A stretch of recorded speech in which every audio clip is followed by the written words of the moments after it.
الحمد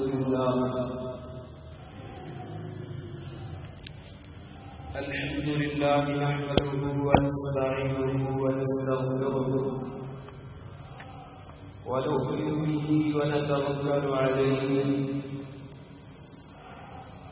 ونعوذ بالله من شرور أنفسنا ومن سيئات أعمالنا من يهده الله فلا مضل له ومن يضلل فلا هادي له وأشهد أن لا إله إلا الله وحده لا شريك له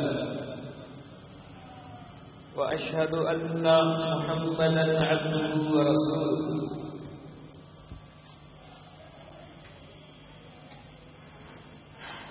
اللهم صل على محمد وعلى آل محمد كما صليت على إبراهيم وعلى آل إبراهيم إنك حميد مجيد اللهم بارك على محمد وعلى آل محمد كما باركت على إبراهيم وعلى آل إبراهيم إنك حميد مجيد يا أيها الناس اتقوا ربكم الذي خلقكم من نفس واحدة وخلق منها زوجها وبث منهما رجالا كثيرا ونساء واتقوا الله الذي تساءلون به والأرحام إن الله كان عليكم رقيبا يا أيها الذين آمنوا اتقوا الله حق تقاته ولا تموتن إلا وأنتم مسلمون يا أيها الذين آمنوا اتقوا الله وقولوا قولا سديدا يصلح لكم أعمالكم ويغفر لكم ذنوبكم ومن يطع الله ورسوله فقد فاز فوزا عظيما أما بعد فإن خير الحديث كتاب الله وخير الهدي هدي محمد صلى الله عليه وسلم وشر الأمور محدثاتها وكل محدثة بدعة وكل بدعة ضلالة وكل ضلالة في النار أعوذ بالله من الشيطان الرجيم بسم الله الرحمن الرحيم يا أيها الذين آمنوا اتقوا الله وكونوا مع الصادقين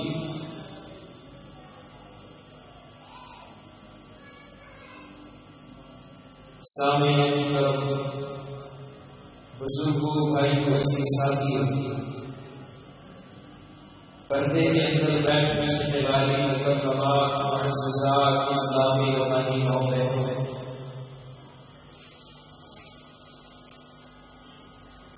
اللہ رب العزت نے مومنوں کو حکم دیا ہے تقوی اختیار کرو اور سچ بولنے والوں میں سے ہو جاؤ صدیقین کے ساتھ مل جاؤ اور ایک اور جگہ پر اللہ رب العزت بیان کرتے ہیں یا ایھا الذین آمنوا اتقوا اللہ وقولوا قولا سدیدا اے ایمان والو اللہ سے ڈر جاؤ اور سیدھی سیدھی بات کرو کھری بات کرو بات کرنے کے اندر تیر پر اختیار نہ کرو۔ اللہ رب العزت اس کی جزا کیا دیں گے؟ یصلح لکم اعمالکم، تمہارے اعمال کی اللہ رب العزت اصلاح فرما دیں گے۔ وَيَغْفِرْ لَكُمْ ذُنُوبَكُمْ، اور تمہارے گناہوں کو اللہ رب العزت بخش دیں گے۔ اور خطبہ کے اندر میں نے جو آیت کریمہ تلاوت کی ہے،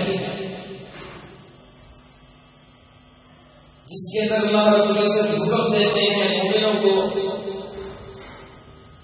تقوی اختیار کرو اور سچوں کے ساتھ لے جاؤ، یہ آیت اللہ رب العزت نے سورہ توبہ کے اندر ان تین صحابہ کرام جو جنگ سے پیچھے رہنے والے تھے، جہاد سے پیچھے رہتے تھے، ان کے بارے کو بیان کرنے کے بعد اللہ رب العزت نے مومنوں کو حکم یہ دیا ہے،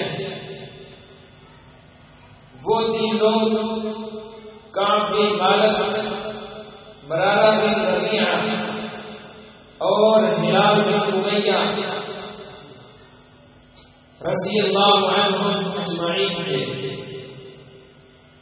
کعب بن مالک بیان کرتے ہیں رسول اللہ صلی اللہ علیہ وسلم نے جہاد کے لیے اعلان کیا، صحابہ کو حکم دیا کہ جہاد کے لیے تیاری کرو۔ میرے پاس مال بھی تھا، سواریاں بھی تھیں اور فصل پک کر تیار ہو چکی تھی۔ میں نے سوچا میرے پاس 3 سواریاں ہیں، اللہ کے قدم پر اس کے صحابہ نکل جائیں گے، میں بعد میں ان کے پیچھے چلا جاؤں گا، اس کے ساتھ جا کر رہوں گا۔ لیکن اللہ کا کرنا کس طرح ہوا؟ کام کے مالک آج جاتا ہوں، کل جاتا ہوں، اس طرح کرتے کرتے پیچھے رہ جائے۔ اب کا بیان کرتے ہیں، میں سوچنے لگا اللہ کے در پر جب واپس آئیں گے مجھ سے سوال کیا جائے گا کہ جہاد کے میدان سے پیچھے کیوں رہے، کیا بزدلی نے اس کو پیچھے رکھا، جب مال نہیں تھا؟ اللہ کے پیغمبر کو کیا جواب دیا؟ کہتے میں ہیلے بہانے سوچنے لگا، یہ بھی کہہ سکتا ہوں، وہ بھی کہہ سکتا ہوں۔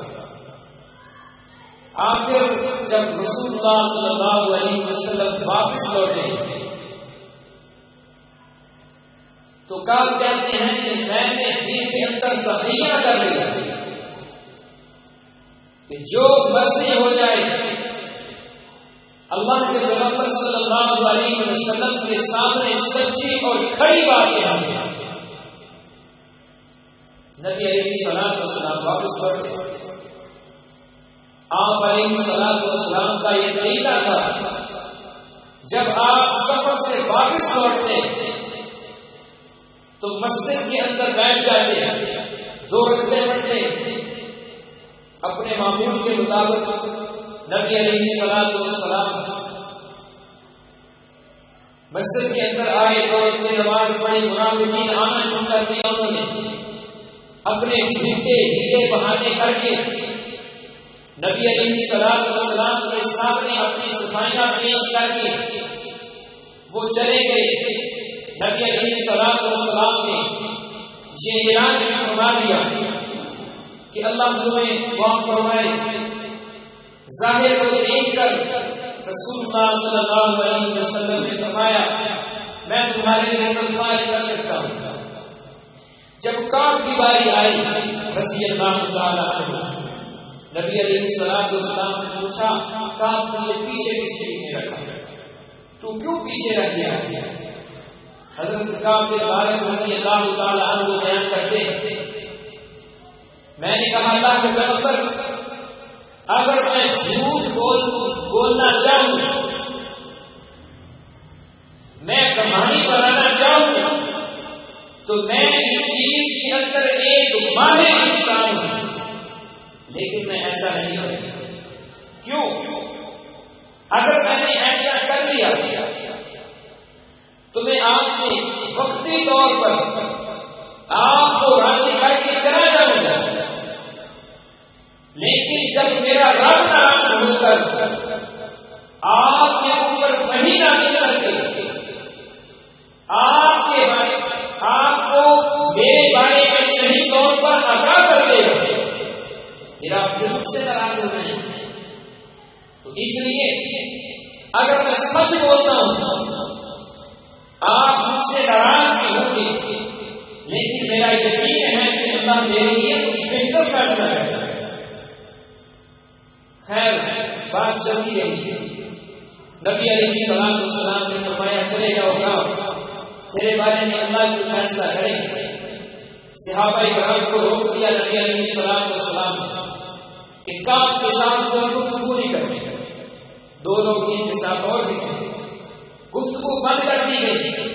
40 دن گزر جاتے ہیں، 40 دن گزرنے کے بعد نبی علیہ السلام نے کہا کہ اپنی بیویوں سے علیحدہ ہو جاؤ، اپنی بیویوں کے ساتھ تعلقات کو ختم کر دو۔ میں نے اپنی بیوی کو اس کے والدین کے گھر بھیج دیا۔ ایک آزمائش اور آ گئی اللہ کی طرف سے، غسان کا بادشاہ اس نے خط لکھا، کہا اے کعب تیرے ساتھی نے تجھے دھوکہ دیا ہے، تو ایسا انسان نہیں جس کو ضائع کر دیا جائے، میرے پاس آؤ، جو چاہو گے تمہیں دوں گا۔ حضرت کعب رضی اللہ تعالیٰ عنہ رونے لگتے ہیں، فوری اس بات کو لیا، آگ کے اندر جلا دیا، اور کعب بیان کرتے ہیں جس نے رسول اللہ صلی اللہ علیہ وسلم نے میرے لیے معافی کا اعلان کیا تو میں اپنی چھت کے اوپر بیٹھ کر اپنے رب کے سامنے رو رہا تھا، اور ان کی حالت کیا تھی اللہ رب العزت نے قرآن مجید کے اندر ان کی حالت کو بیان کیا ہے کہ وَضَاقَتْ عَلَيْهِمُ الْأَرْضُ بِمَا رَحُبَتْ وَضَاقَتْ عَلَيْهِمْ أَنفُسُهُمْ، زمین وسیع ہونے کے باوجود ان کے اوپر تنگ کر دی گئی، اور وہ اپنے نفس کے اندر گھٹن محسوس کرنے لگے۔ اتنی شدت کی آزمائش نبی علیہ السلام نے جب ان کے لیے نجات کا اعلان کیا، اللہ کی طرف سے بشارتیں سنائی، کعب کہنے لگے اللہ کے پیغمبر کیا یہ میرے رب کی طرف سے ہے یا آپ نے مجھے معافی دی ہے؟ رسول اللہ صلی اللہ علیہ وسلم نے فرمایا اے کعب ھذا من عند اللہ، یہ تو اللہ کی طرف سے ہے۔ نبی علیہ السلام کے صحابی اتنا خوش ہوئے، کہا اللہ کے پیغمبر میں اپنا سارا مال اللہ کے راستے میں وقف کرتا ہوں۔ نبی علیہ السلام نے روک دیا، فرمایا نہیں اے کعب اپنے لیے کچھ رکھ لے۔ جب سب کچھ سارا معاملہ ہو گیا تو کعب کہتے ہیں یا رسول اللہ صلی اللہ علیہ وسلم انما انجانی بالصدق، اللہ کے پیغمبر مجھے نجات اس نے دی سچ بولنے، سچائی انسان کو سچ کی طرف لے کر جاتی ہے۔ اور وہ بیان کرتے ہیں وَإِنَّ مِن تَوْبَتِي إِلَّا أَن لَّا أُحَدِّثُ إِلَّا صِدْقًا مَا رَضِيتُ، میں جو اللہ رب العزت نے مجھے توبہ کا جو انمول تحفہ عطا کیا ہے، میرے لیے بشارتیں سنائی ہیں، میں اس کا کفارہ اس طرح ادا کرنا چاہتا ہوں اللہ کے پیغمبر صلی اللہ علیہ وسلم آج کے بعد میں کبھی سچ کے علاوہ کچھ نہیں بولوں، سچ کے علاوہ کچھ نہیں بولوں، اور ان کو نجات کس چیز میں دی؟ ان کو نجات سچ بولنے میں، اور جھوٹ اتنا بڑا گناہ ہے رسول اللہ صلی اللہ علیہ وسلم نے اس کی سخت وعید سنائی ہے، اور ہر پیغمبر کے بارے میں اللہ رب العزت نے ان کو سچا پیدا کیا ہے۔ کہ اللہ رب العزت نے انبیاء کے بارے میں فرمایا انہ کان صدیقا نبیا، اللہ کے پیغمبر سچے تھے، انہ کان صادقا الوعد وکان رسولا نبیا، اللہ کے پیغمبر سچے تھے، وعدوں کو پورا کرنے والے تھے۔ اور نبی علیہ الصلوۃ والسلام کے بارے میں ابو سفیان جب ہرقل کے دربار کے اندر نبی علیہ الصلوۃ والسلام کے بارے میں ابو سفیان سے پوچھا جاتا ہے تو ابو سفیان کیا کہتا ہے؟ وہ پیغمبر کس چیز کا حکم دیتے ہیں؟ حکم اس چیز کا دیتے ہیں کہ اللہ کے علاوہ کسی کی عبادت نہیں کرنی، اللہ کے علاوہ کسی کی عبادت نہیں کرنی، اپنے تمام اختیارات کا مالک اللہ کو سمجھنا ہے، اللہ رب العزت ہی عزتوں کے مالک ہیں، اللہ ہی صحتوں کے مالک ہیں، اور اپنے آباء و اجداد کی پیروی نہیں کرنی۔ وَيَأْمُرُونَ بِالصَّلَاةِ وَالصِّدْقِ، اور فرمایا وہ ہمیں حکم دیتے ہیں نماز ادا کرو اور سچے بن جاؤ، سچائی اختیار کرو۔ نبی علیہ الصلوۃ والسلام کے اوپر پہلی وحی نازل ہوئی، پریشانی کے عالم میں گھر کے اندر آئے تو سیدہ خدیجہ رضی اللہ تعالی عنہا انہوں نے اپنے خامد کو کیا کہا واللہ لا یخزیک اللہ ابدا، اے پیغمبر اللہ رب آپ کو کبھی بھی ناراض نہیں کریں گے، کبھی بھی تجارت برقرار نہیں چھوڑیں گے۔ انک لتصل الرحم وتصدق الحدیث وتکسب المعدوم، نبی علیہ الصلوۃ والسلام کو کہا اللہ کے پیغمبر اس آدمی کے اندر یہ صفات پائی جاتی ہے، وہ صلہ رحمی کرنے والا ہو، سچی بات کرنے والا ہو، لوگوں کو کما کے کھلانے والا ہو، اللہ رب العزت اس کو کبھی بھی ضائع نہیں کرتا۔ اور یہی وہ پیغمبر تھے جب پہاڑی کے اوپر چڑھ کر لوگوں سے کہا تھا کئی بار جب لوگوں نے مجھے کیسا پایا ہے، 40 سال کا عرصہ گزارا ہے، 1-2 سال کی بات نہیں، 5-10 سال کی بات نہیں، 20 سال کی بات نہیں، 40 سال کا عرصہ رسول اللہ صلی اللہ علیہ وسلم نے مکے والوں کے اندر گزارا تھا۔ پورے مکے والوں نے یہ شہادت دی تھی کہ ہم نے آپ کو ہمیشہ سچا ہی پایا، ہمیشہ سچا پایا۔ یہ تھے وہ پیغمبر جس کا ہم کلمہ پڑھنے والے ہیں۔ انہوں نے جھوٹ کے بارے میں کیا فرمایا لوگوں، حضرت حسن بن علی رضی اللہ تعالی عنہ ان سے سوال کیا گیا کہ آپ نے ما حدیث رسول اللہ صلی اللہ علیہ وسلم، اللہ کے پیغمبر سے آپ نے کیا سیکھا ہے، اللہ کے پیغمبر سے آپ نے کیا سیکھا ہے؟ حضرت حسن بیان کرتے ہیں میں نے نبی علیہ الصلوۃ والسلام نے جو سیکھا ہے حافظ تو منہ الصدق طمأنینۃ، سچائی جو ہے وہ انسان کے دل کے اندر اطمینان پیدا کرتی ہے، سکون پیدا کرتی ہے۔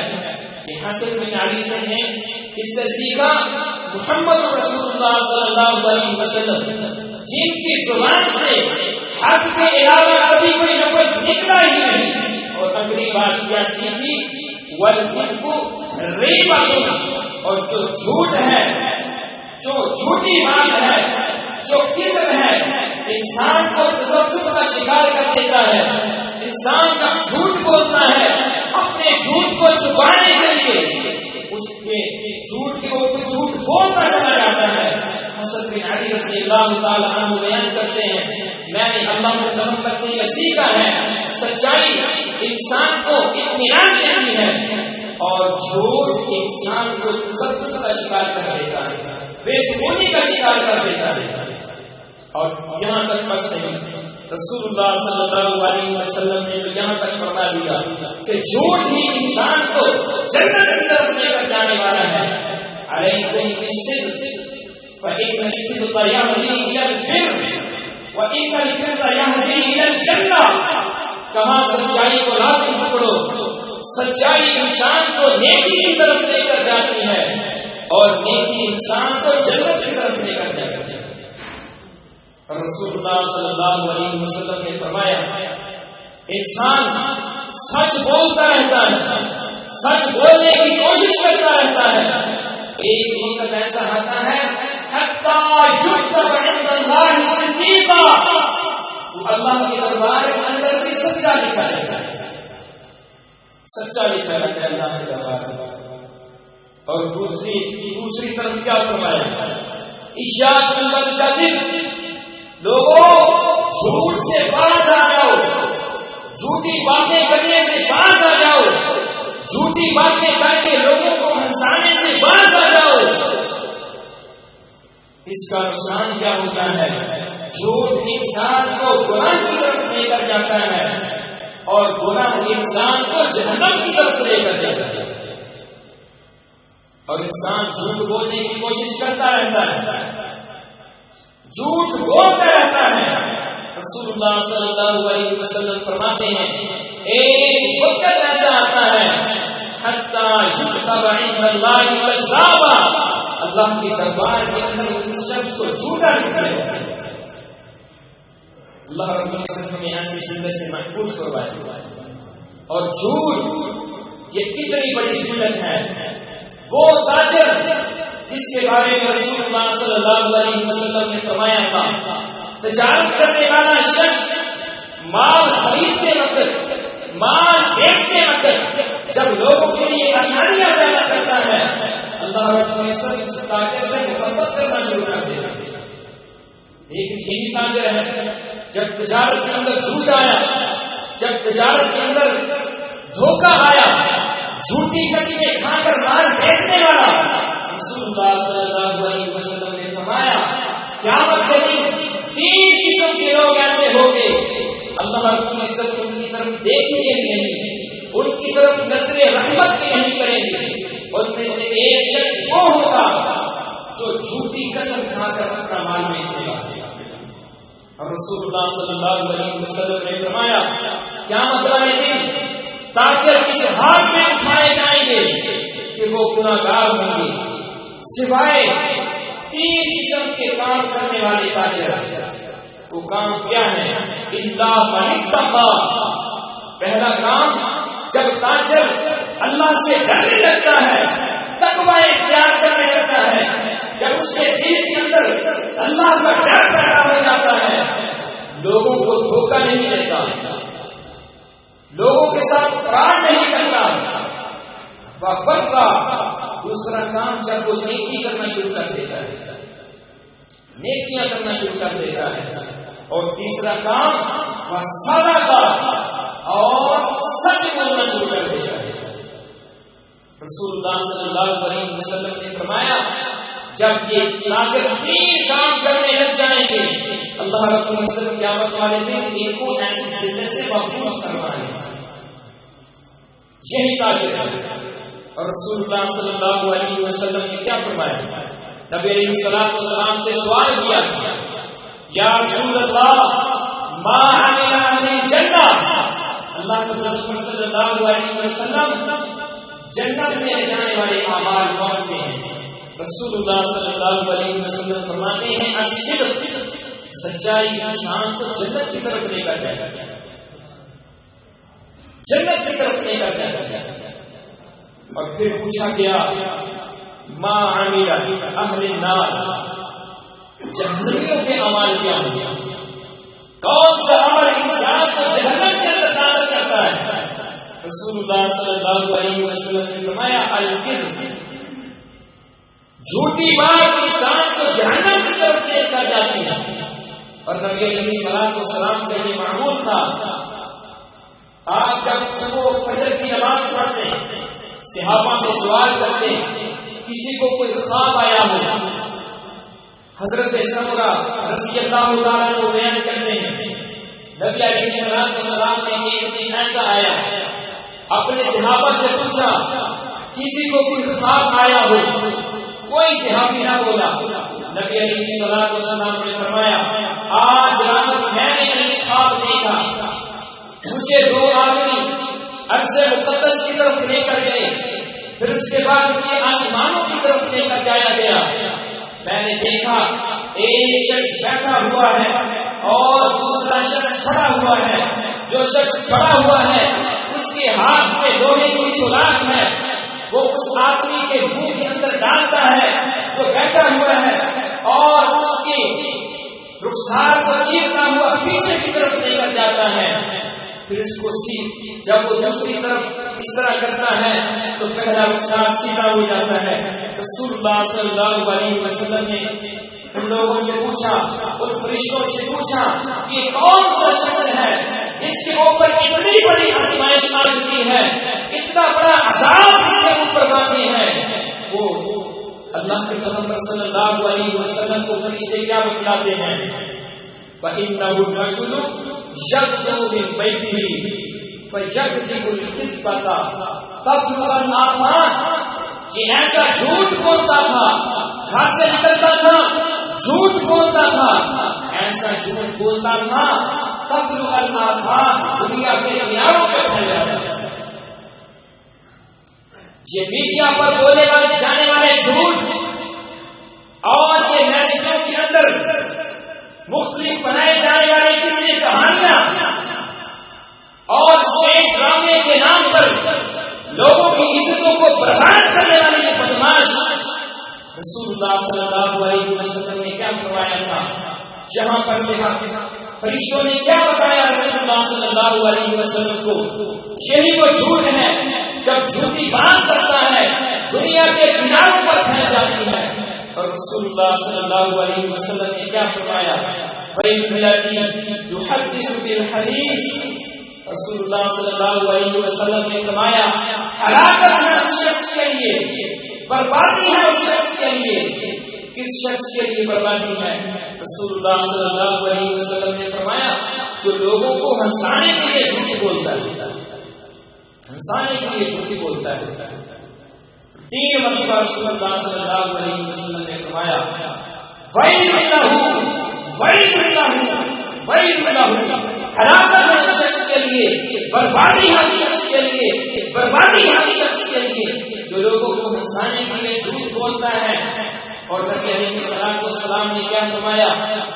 جو آدمی مجھے اس بات کی ضمانت دیتا ہے کہ میں لوگوں کے ساتھ مذاق میں بھی جھوٹ نہیں بولوں گا، نبی علیہ السلام نے فرمایا میں محمد صلی اللہ علیہ وسلم اس شخص کو ضمانت دیتا ہوں قیامت والے دن میں اس شخص کو جنت کے وسط کے اندر اللہ رب العزت سے مکان دے کر جنت کے وسط کے اندر۔ اور جھوٹ کی قسمیں کون سی ہیں؟ ہر قسم کے لیے رسول اللہ صلی اللہ علیہ وسلم نے، اللہ رب العزت نے مختلف عذاب بیان کیے ہیں۔ سب سے بڑا جھوٹ کیا ہے؟ سب سے بڑا جھوٹ یہ ہے کہ انسان اپنے رب کے خلاف جھوٹ بولے، اپنے رب کے خلاف۔ قرآن مجید کے اندر وہ عقیدے نہیں، نبی علیہ السلام نے وہ عقیدے بیان نہیں کیے، اللہ نے وہ عقیدے اپنے کتاب کے اندر نازل نہیں کیے جو لوگوں نے اپنے عقیدے بنائے ہیں۔ عیسائیوں نے کیا کہا؟ عیسیٰ اللہ کا بیٹا ہے۔ یہودیوں نے کیا کہا؟ عزیر اللہ کا بیٹا ہے۔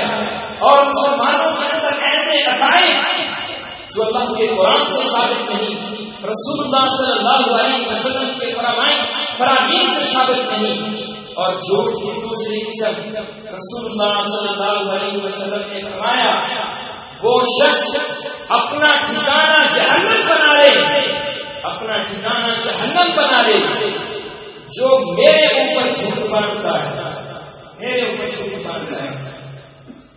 میرے بھائیوں، ہر عمل کرنے سے پہلے ہمیں یہ دیکھنا ہوگا، ہر عقیدے کو اپنے دماغ کے اندر جگہ دینے سے پہلے، اپنے دل کے اندر جگہ دینے سے پہلے، اپنا عقیدہ مضبوط کرنے کے لیے ہمیں یہ دیکھنا ہوگا کہ کیا یہ عقیدہ نبی علیہ الصلوۃ والسلام کے صحابہ کا تھا، تابعین کا تھا یا نہیں، محدثین کا تھا یا نہیں. نبی علیہ الصلوۃ والسلام کے بارے میں اتنا بڑے جھوٹ بولنے والے بات نہیں. میں ایک شخص کی بات کو سن رہا تھا، اتنی لمبی داڑھی ہے، ویڈیو ابھی بھی میرے موبائل کے اندر موجود ہے. اگر نماز کے بعد کوئی شخص دیکھنا چاہے تو میں اس کو دکھانے کے لیے تیار ہوں. وہ شخص قسم اٹھا کے کہہ رہا تھا کہ اللہ کی قسم، روز نبی علیہ الصلوۃ والسلام کی سنت. اِنَّ لِلَّهِ وَإِنَّا إِلَيْهِ رَاجِعُونَ. استغفر اللہ. اللہ رب العزت ہمیں ایسی خراب بات سے محفوظ فرمائے. اس موبائل کے اندر ابھی بھی میرے پاس وہ ویڈیو موجود ہے جب مسلمانوں کے درمیان